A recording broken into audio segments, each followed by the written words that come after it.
네, 북한의 6차 핵실험 파장이 큽니다. 우리 군은 오늘 새벽 사거리 300km의 현무2 탄도미사일과 공군의 슬램 ER 공대지 미사일로 합동 사격 훈련을 벌이는 등 무력 대응에 나섰습니다. 대화를 강조해온 문재인 정부의 대북 정책에 어떤 변화를 가져올지도 관심입니다. 두 분 모시고 자세한 얘기 나눠보겠습니다. 차두현 아산정책연구원 개관연구위원, 박휘락 국민대 정치대학원장 자리해 주셨습니다. 안녕하십니까? 네, 안녕하십니까? 자, 먼저 오늘 미국 일간지 워싱턴 포스트가 북한의 이번 6차 핵실험이 북한의 그 핵능력, 이게 비약적인 발전을 보여줬다, 퀀텀 리프를 보여줬다 이런 전문가의 말을 인용해서 보도했는데요. 어떻게 평가하십니까? 무리가 아니에요. 2006년에 1차 핵실험을 했을 때하고 비교하면 일단은 최소 50배 정도의 위력이 이제 시현이 된 거고요. 바로 작년에 했던 5차 핵실험과 비교해서도 지금 4배 내지 5배 정도 더 큰 폭발력을 보여준 거거든요. 그렇기 때문에 상당한 이 경지에 지금 이르는 게 분명하고요. 또 하나는 실질적인 사실 여부와 관계없이 북한이 이제 수소탄이라고 주장을 했단 말이에요. 북한은 여기에 대해서 어떤 메시지를 던지려고 하면 세계가 그리고 국제사회나 주변국들이 인정하든 안 하든 간에 사실은 이미 핵을 보유한 국가들 이상의 능력을 지니고 있다는 걸 보여주려고 한 거예요. 왜냐하면 파키스탄 같은 경우에는 핵 보유국 중에서도 아직은 수소탄 실험에 성공하지 못했거든요. 그리고 더 우리가 이제 유념을 해야 될 거는 북한이 지난 2, 3년간 해온 걸 보면 일종의 자기 충족적 예언인데요. 내가 이렇게 할 거야 라고 얘기하면 설마 주변에서 보고 있으면 그걸 거의 자기들이 공언했던 그대로를 지금 보여주고 있어요. 조금 시간의 차이는 있지만. 그리고 한미가 예상했던 시점보다 다만 1년이라도 지금 땡겨가지고 가속화를 시키는 양상을 보여주고 있기 때문에 심각도가 더 다가올 수가 있죠. 박휘락 원장님은 어떻게 평가하십니까? 그러니까 어떻게 보면 간단한 일일 수 있죠. 우리나라나 미국이나 이런 서양 세계가 하면 간단한 일일 수도 있는데 북한이 그와 같은 그 국제적인 제재를 당하는 가운데서도 지금 ICBM에 실을 수 있는 소형화된 그러면서도 수소폭탄. 수소폭탄은 아시겠지만 보통 원자폭탄의 1000배의 위력이 나는 겁니다. 이번에 실험하는 거는 이 시험 장소의 붕괴나 이런 걸 우려해서 약하게 해서 그렇지 수소폭탄 성공했다는 것은 일개 도시를 그냥 날려버릴 수 있는 그런 핵무기를 만드는데 성공을 했다는 거죠. 미국 입장으로서 보면 그러한 열악한 환경 속에서 하는 걸 보면 참 경이적이라고 보지 않을 수가 없죠. 그래서 아마 그렇게 평가한 것 같습니다. 오늘 핵실험 관련해서 국회에서도 이제 분주하게 움직이지 않았습니까? 국정원도 이제 보고했고 국방부도 이제 보고를 했는데요. 핵실험이 풍계리 2번 갱도에서 이루어졌고 중요한 것은 이제 ICBM 북태평양 추가 도발 가능성이 있다는 얘기를 하지 않았습니까? 지금 굉장히 긴장이 고조돼 있는 상황에서 또 추가로 ICBM 발사 가능성을 얘기한 거 아니겠습니까? 어떻게 보십니까? 저는 충분히 가능성이 있다고 봐요. 왜냐하면 애초에 북한이 10월, 9월 말이나 10월에 6차 핵실험 가능성은 있다고 봤지만 이렇게 당겨할 줄은 몰랐거든요. 그러니까 국제 제재 분위기가 들어오던 미국이 결과적으로 더 강경한 군사적인 정책을 쓰던 자기네들은 자기 길을 가겠다는 거 그것도 아주 지금 기존보다는 속도를 빨리 해서 가겠다라는 얘기이기 때문에 이렇게 되면은 아마 제가 볼 때는 9월 중에 그리고 늦어도 10월 18일 날 제19차 중국 공산당 대회가 끝나기 전까지는 아마 북태평양상의 그 ICBM으로 추정되는 정도의 탄도미사일의 비거리를 보여주려고 할 겁니다. 그렇게 될 경우에는 아마 지금 화성 14호가 될 수도 있고요. 또 다른 발사가 될 수가 있겠죠.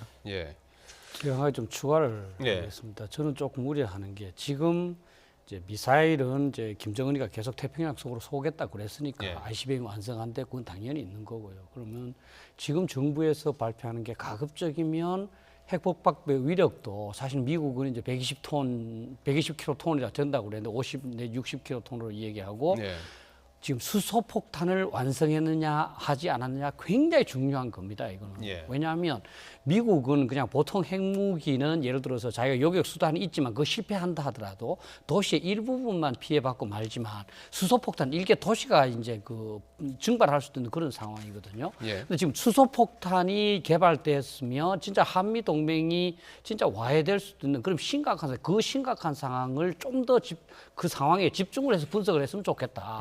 그냥 조금은 국민들을 좀 안심시키려고 그런 게일지 모르겠지만 수소폭탄일지도 모른다. 위력도 그다지 높은 것 같지는 않다. 그리고 미사일 시험 발사가 있습니다 하는 게 조금은 이 수소폭탄의 엄중함을 조금 약하게 보는 거 아닌가. 그렇다면 사실 우리가 추가적인 대비 조치가 조금 이 패러다임을 바꿔야 되는데 그 정도는 아니고 지금까지 해온 대로 할 것 같거든요. 그래서 조금 저는 우려됩니다. 그게 뭐 저기 아주 기술적이고 뭐 상당히 전문적인 그런 부분이 아니겠습니까? 뭐 정보가 있어야 이제 사실 판단할 수 있을 것 같은데 어제 나온 걸로만 보면 북한은 뭐 성공적으로 단행했다 이렇게 주장하고. 네, 그렇게 봐달라는 거고요. 더더구나 이제 그게 청와대는 아직은 완성 단계에 이르지 못한 것이다라고 이제 평가하지 않았습니까? 뭐 원칙은 간단한 거예요. 군사적으로 대비를 할 때는요. 상대방이 가진 최대치까지 보고 대비하는 게 맞고요. 이게 나중에 만약에 협상이 생겼을 때는 상대방이 주장하는 바가 그대로 맞느냐, 어떤 교환 가치가 있을 때는 그걸 다 인정을 안 해주는 게 맞는데 군사적으로 대비할 때는 최악 시나리오로 대비를 해야 되겠죠. 중요한 거는요. 이게 수소폭탄이 됐던 어떤 게 됐던 기존보다 폭발력이 굉장히 비약적으로 증가된 게 나왔고 이런 기술 발전하고 그동안의 미사일 궤적으로 볼 때는 이게 경량화된다는 것도 허풍이 아닐 가능성이 크다는 거예요. 만약에 당장은 아니래도 이게 1년 내에는 분명히 결합될 가능성이 있다라는 거고요. 물론 이게 수소탄을 가졌다라고 해서 뭐 사실 미국 입장에서는요. 도시 하나 파괴되는 거하고 전체가 날아가는 거하고 미국인들 뭐 10명 죽는 거랑 1000명 죽는 거랑 차이가 있는 건 아니에요. 아니지만 일단 잠재적으로 그 사고를 치는 국가가 가할 수 있는 위협에 대한 심도는 굉장히 높아질 수밖에 없죠. 자, 지금 송영무 국방장관이 오늘 국회에 나와서 어제 NSC 분위기를 전했는데요. 뭐 지금 우리 정부 입장에서도 어떤 대화보다는 상당히 이제 또 군사적인 그런 부분들을 이제 많이 언급을 하고 있습니다. 잠깐 들어보시겠습니다. 먼 장면을 내다보고 끊임없이 대화는 해야 된다 하는 것을 얘기하니까 모든 그 공직자나 연구원들이 그 의견에는 다 동의를 했습니다. 그러나 어제 그 안전보장 회의에서 이 상태로다가 핵실험을 한 상태에는 대화가 우선 그 베를린 선언 그것보다는 우선 응징과 군사적 대치 상태를 더 강화시키는 것이 우리가 정부가 해야 될 방향 아니겠는가 그렇게 의견을 모았습니다. 국방부가 지금 군사적 대치 강화 쪽으로 의견을 많이 이제 모았다 이제 이런 언급도 했는데요. 이전과 다른 점은 어떤 것이 있을 수 있는 겁니까? 조금 더 적극적이고 공세적으로 뭐 한다 이제 이런 얘기가 들리는데요. 그건 이제 뭐 좀 더 두고 봐야 되겠죠. 말만으로 판단할 수는 없는 거고. 근데 지금까지 우리가 해온 걸 한번 좀 되짚어 볼 필요가 있습니다. 사실은 이제 군대의 어떤 무기 장비 증강은 빨라야 10년입니다. 사실 10년에서 20년 정도 걸리는 어려운 사업입니다. 그렇다면 사실 군에서 장교들이 가장 많이 노력하고 있는 것이 그럼 10년 내지 20년 후에 어떤 위협이 있을 것인가 여기에 대비하는 겁니다.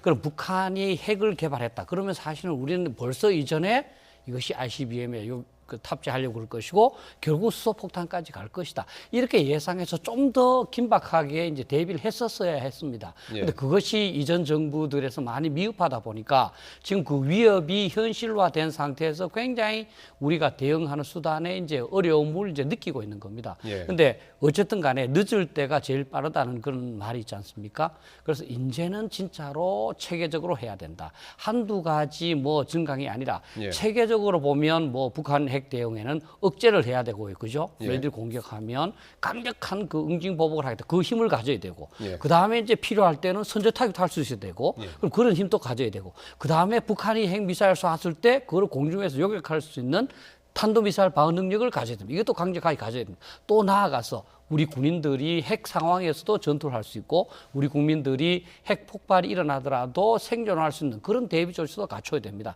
그래서 저는 핵 전략 이론, 체계에 의해서 모든 방법을 열거한 다음에 그중에서 어떤 것은 오고 어떤 것은 세모고 어떤 것은 가입하고 이렇게 좀 체계적으로 증강을 해나가야 되겠다.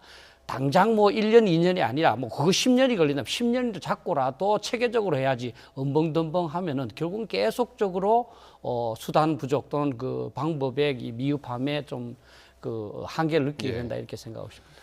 북한이 2006년에 1차 핵실험한 이후에 11년 되지 않았습니까? 이번 6차 핵실험에서는 지진 규모로 보면 이제 5.7. 네, 그게 그리고 이제 해외 자료는 6.3, 6.1 이렇게 나오고 있죠. 지진 규모가 뭐 나라마다 예, 조금씩 틀린데 다르게 나타나고 대체적으로 그 미 그 지질조사국하고요. 중국 그쪽이 쪽에 오히려 맞을 가능성이 더 중국 있다고 쪽의 보십니까? 측정은 지금 6.3이 일치되게 나오고 있고 예. 일본 같은 경우도 6.1 정도로 지금 포착을 했죠. 그러면 우리가 지금 그 폭발력이라고 하나요? 50킬로톤 정도로 보는 거 아니겠습니까? 네네. 5.7이면 예, 예. 그보다 더 지진 규모가 커지면은 폭발력도 더 그만큼 커지는 거죠. 그렇죠. 네네. 그렇게 그러니까 6.0을 넘는다라고 생각을 하기 때문에 120킬로톤, 150킬로톤 얘기들도 나오는 거예요. 그러면 우리가 뭐 불필요하게 어떤 불안감을 이렇게 뭐 미리부터 이렇게 가질 필요는 없겠습니다만은 대략 50킬로톤 정도라고 하면은 어떤 피해 규모를 예상할 수 있습니까? 어느 정도가 이제 피해가 일단 과거의 시뮬레이션 결과를 보면요. 히로시마나 나가사키에 떨어졌던 게 이게 한 13킬로톤 내외예요. 이게 이제 서울 상공에 떨어졌을 때 결과적으로는 수십만이 부상을 하고요. 수십만이 사상이 되고요. 2차 피해에 의해서 그 이 죽거나 다치는 사람까지 합하면 100만이 넘을 거라고 했는데 지금 아마 50킬로톤 가지고 일부에서 시뮬레이션해 본 결과에 의하면 초기에 아마 피해만 200만 정도가 지금 예상이 되는 거죠. 그러니까 뭐 이거는 어떻게 보면은 단순히 피해라고 보는 게 아니고요. 거대 도시가 사라지는 겁니다. 그야말로 뭐 가공할 만한 이제 무력이다 이렇게 봐야 될 것 같은데요. 얼마 전에 일본 상공을 통과하는 그 화성 12형 29일 지난달 29일에 이제 발사하지 않았습니까? 그러고 나서 이제 또 6차 핵실험까지 이렇게 감행하지 않았습니까? 어떻게 보면 무지하게 이제 빠른 속도로 지금 도발을 계속 잇따라 하고 있는 김정은의 의도는 뭐라고 보십니까? 그 부분이 저는 뭐 우리가 가장 깊게 생각을 해야 되고 냉정하게 생각해야 된다 이렇게 생각합니다. 그러면 이제 그 이전에 이렇게 빨리 하는 거는 어쨌든 유엔의 어떤 국제 제재 이런 것이 효과를 발휘하기 전에 빨리 이제 이 어떤 자기가 달성하고자 하는 핵 능력, 미사일 능력을 완성하려고 하는 거거든요. 그럼 그 완성을 할 때 해서 뭐 하려고 하느냐 이런 부분에서 우리 내부에서는 가장 많이 얘기하는 것이 체제를 유지하려고 그런다. 또는 이제 뭐 미국하고 협상해서 유리한 이제 고지를 점령하려고 그런다. 또는 이제 뭐 내부 결속을 이 세 가지가 많이 되고 있습니다. 근데 사실 북한의 체제를 누가 위협합니까? 아무도 북한 체제를 지금 위협하지 않습니다.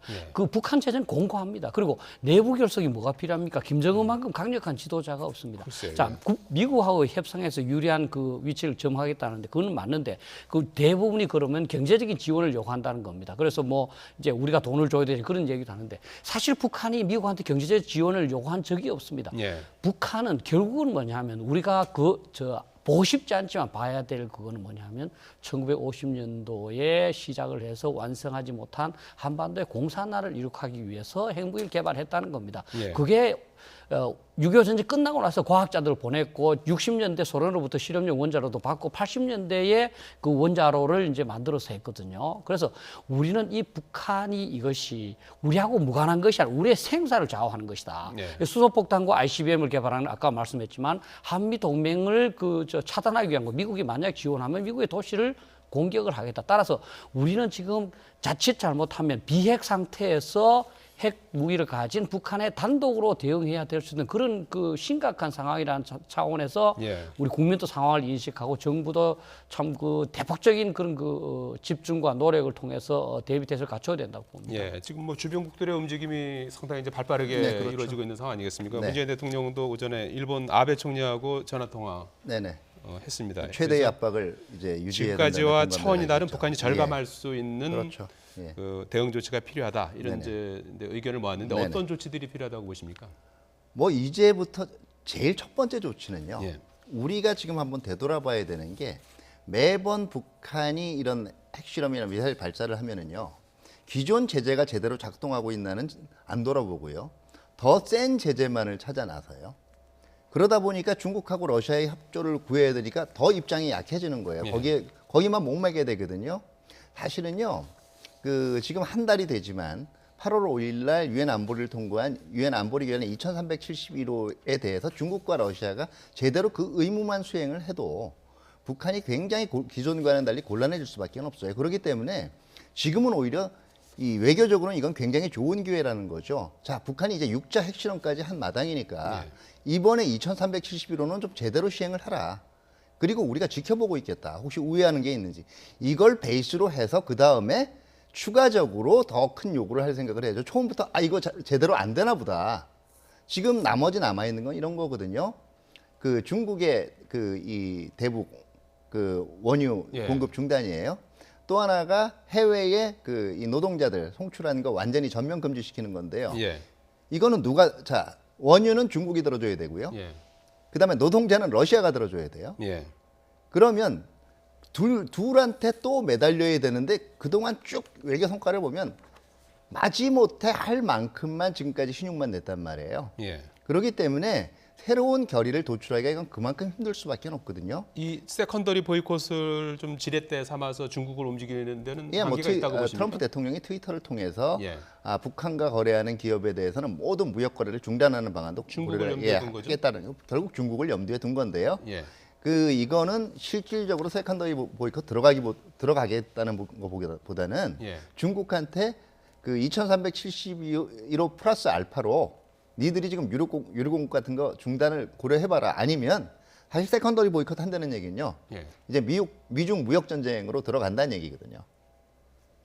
그걸 통해서 중국이 북한으로 보내는 원유 송유관의 수도 꼭지를 잠글 수 있는 그런 가능성이 없습니까? 가능성이 없는 건 아니에요. 근데 그것도 일단 제가 10월 18일을 말씀드린 이유가 중국이 지금 내부 지금 이 시진핑 시대의 본격적인 이익 개막을 위해서 내부 체제 정비 중에 있단 말이에요. 거기도요. 그러니까 10월 18일이 끝나야 이것도 작동이 될 수가 있는 거고요. 두 번째는 이게 북한을 한번 봐야 될 필요가 뭐 확실하진 않지만 최근에 일본 측 보도나 이런 걸 보면 북한이 굉장히 기름 비축하고 내핍에 들어갔다라는 보도들이 있어요. 그러니까 기름 잠글 때까지도 지금 각오하고 있다라는 거거든요.